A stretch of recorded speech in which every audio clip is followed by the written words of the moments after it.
Mercredi 21 novembre, à la mairie d'honneur de Toulon, Laurent Jérôme a rassemblé tous les acteurs qui permettent la tenue de la deuxième édition du Palais du Jeu et du Jouet pour une présentation devant la presse. Imaginé et conçu comme l'événement familial en cœur de ville, il se déroulera les 2, 3 et 4 décembre au Palais Neptune et dans 8 lieux différents de Toulon.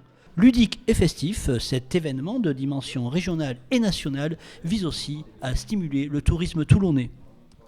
Il y a un aspect économique et touristique fort, puisque le Festival du Jeu et du Jouet, ça touche des populations et des communautés qui sont des gens passionnés et qui sont susceptibles de se déplacer de loin pour venir.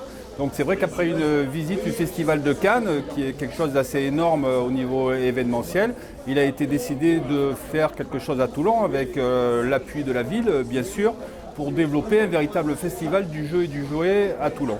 Bruno Susana, président de la ludothèque associative Les Yeux dans les Jeux, qui intervient toute l'année dans les centres de loisirs, les médiathèques et les écoles, a réuni autour du projet de nombreuses associations afin de diversifier l'offre de cet événement. Cette année, de nouveaux partenariats, de nouvelles associations, l'idée étant que tous les joueurs puissent trouver leur compte avec tous les types de jeux de société. Le Palais Neptune, c'est le point central, et un espace de jeu dans le centre-ville, un espace de jeu au Pont du Las, un espace de jeu au Morillon et un espace de jeu à Saint-Jean-du-Var. L'année dernière, on a accueilli 3500 personnes sur les extérieurs et près de 10 000 au niveau du Palais Neptune, donc ça faisait 14 000 personnes. Cette année, on aimerait dépasser les 20 000 en cumulé.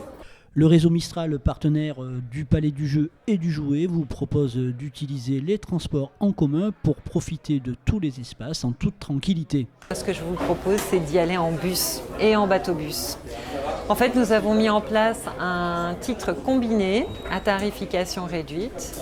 Donc au lieu de payer 7 € plus pour accéder au Palais des Jeux et des Jouets, plus 2,80 € l'aller-retour, on propose un tarif réduit à 7 € qui permet de rentrer au Palais des Jeux et des Jouets et de faire un aller-retour sur le réseau Mistral, sur les bus et sur les bateaux-bus. Enfin, notez la présence de France Bleu Provence qui nous proposera du direct toute la journée du samedi. Et là, on sera précisément là le 3 décembre, c'est ça ?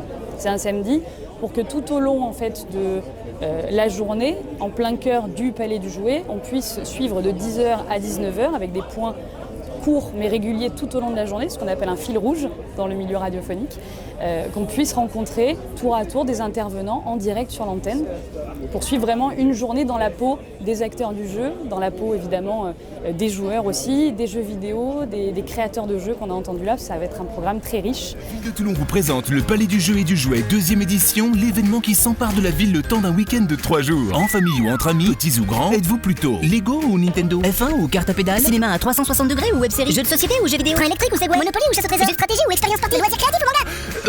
Ils reviennent à Toulon les 2, 3 et 4 décembre 2016 avec plus de 100 animations. Pour tout savoir, rejoignez-nous sur www.palaisdujeuetdujouet-toulon.com.